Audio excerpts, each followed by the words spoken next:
to PD on the Go, the podcast that delivers bite-sized learning on communication, collaboration, and facilitation for busy teacher leaders. Tune in while you're in the car, on your lunch break, or making copies, and get ready to level up your leadership skills.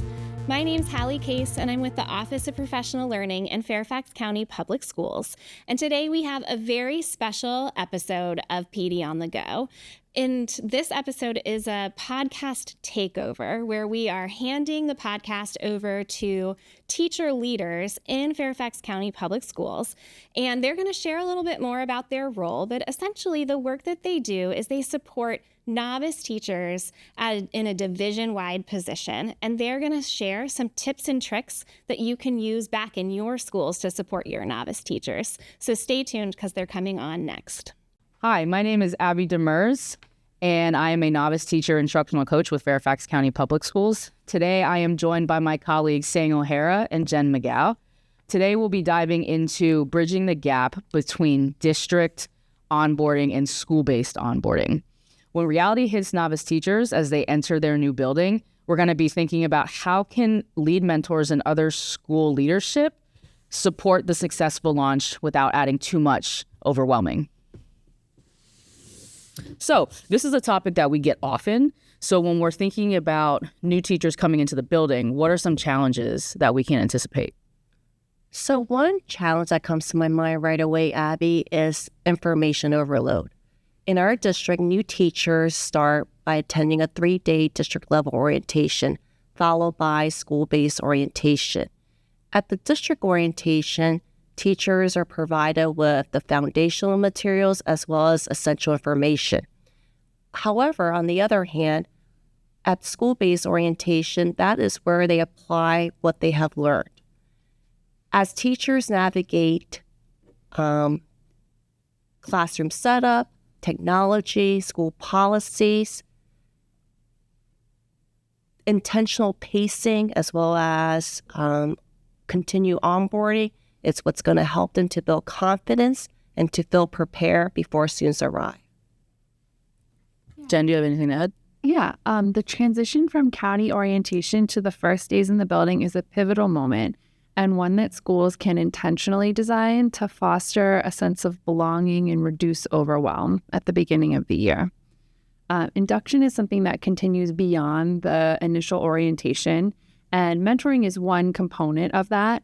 But we know from the research that effective induction is a comprehensive and coherent process, not an event. An ongoing partnership between the district and the school can retain new teachers by surrounding them with a supportive and welcoming community, manageable workloads, and resources needed to build confidence and instructional mastery. So a priority is making sure that novice teachers have this ongoing support. So you had mentioned some research, so let's dive a little bit more into that. Why is it important that they have those supports in place? Yeah, there can be a high cognitive load and emotional stress at the beginning of the year while teachers are juggling administrative tasks with building classroom relationships and routines. And research shows beginning teachers who receive multiple induction supports, including mentoring, collaboration with colleagues, and common planning time, are more likely to stay in the profession beyond their first year than those who attend orientation alone. The site-based or school-based induction team is a way to provide these supports. And in professional learning communities, collective responsibility means a shared commitment to student learning. So for new teachers or teachers with less experience, they know that other teachers are invested in their success and the success of their students. And that might look like being assigned buddies, mentors, grade level, or other subject-specific teams to serve new teachers in a variety of ways. Jen, as you were talking, it brought back wonderful memories when I was a first-year teacher. I had a mentor who provided resources and coached me along the way. The support was timely, so I never felt overwhelmed by it. For example, before parent-teacher conferences, the mentor checked in with me to see if I was ready, offered to do a mock conference with me. That just made a world of difference. That timely, personalized support is truly what made me confident and successful as a first-year teacher. Thanks for sharing that experience, Sang. So we know why it's important. So let's dive into the how of it. How can we be intentional when novice teachers are entering our buildings to make sure that they feel supported, but also not overextended? Abby, you bring up a good point. It's a fine balance to strike. One way I feel that we can do this is being intentional with the pacing of our support. Our teachers leave great beginnings with 3 days of information, but giving them time to process that information before we dive into school-based orientation material will help with this. It will build their capacity as well as reflect on their learning. And schools can build on that too as well, because then they'll know what their teachers already know. It can be as simply asking the question, what were your big takeaways from Great Beginnings? Just as important as that support is, that support needs to be rooted in relationships. Information is great, and it's what helps our teachers navigate the system. But relationships, especially trusted relationships, is what helps teachers thrive. I look back on my beginning years as a teacher, and I had the privilege of working with a special educator who I had the opportunity to co-plan and co-teach to support our students. Even before the co-teaching and co-planning took place, she took the time to get to know me as a teacher, as an individual, and that trust had a lasting impact.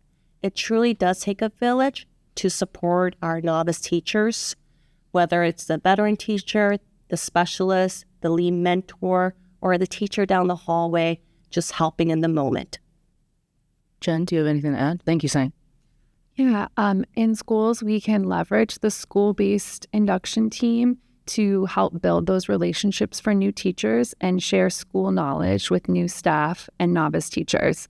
This allows the school to support new staff as a group, share their workload and expertise so it's not all on the shoulders of the lead mentor or mentors in the building. New teachers don't just need answers, they need people they feel comfortable coming to with their questions. And before the start of the school year, returning staff are focused on preparing for students' arrival. So by putting these intentional structures in place, novice teachers won't feel like outsiders when they're trying to find their place. Another resource we wanted to share today is the beginning of the year essentials checklist to support new teachers and their mentors. The lead mentor, working in collaboration with the school-based induction team, can use this tool to be empowered to proactively support new staff with high priority tasks. And it can support new teachers by chunking the things they need to know and do at the beginning of the school year and limit the overwhelm they might be feeling. For example, on the checklist before the first day, you might want to make sure you know how to take attendance, and if you are an elementary teacher, how to navigate the building to find the cafeteria or specials classrooms with your class. By the end of the first week, you're involved in teaching routines and practicing routines with students and practicing for emergency drills or emergencies in your building. By the end of the first month, you're getting to know your students academically more by doing some beginning of the year diagnostic assessments and making positive connections with students' families. So this tool helps us think about what are the things to do and who can be a support for the new teacher to get those things done. It allows collaboration and relationships to support a new teacher's success. Yeah. Sang, anything to add? Jen spoke of the importance of an induction team. And thank you so much for sharing the resource with us. I know many of our school leaders, as well as our lead mentors, will find that resource helpful as they work with our beginning teachers. So as we wrap it up, there are tons of things that we talked about that we can use to be proactive and intentional. And the goal for when we are working with novice teachers is not to have them just survive the first week. It's also to have them feel a sense of belonging when they are in their schools. So when you bridge the gap between division orientation and school-based onboarding, it increases teachers' confidence, effectiveness, and long-term retention. So don't forget that orientation provides information and induction is an ongoing process for teachers to feel supported. Thanks for joining us today. You can find more resources on the Teachers Leadership page on Atlas. Join us next week for more PD on the Go.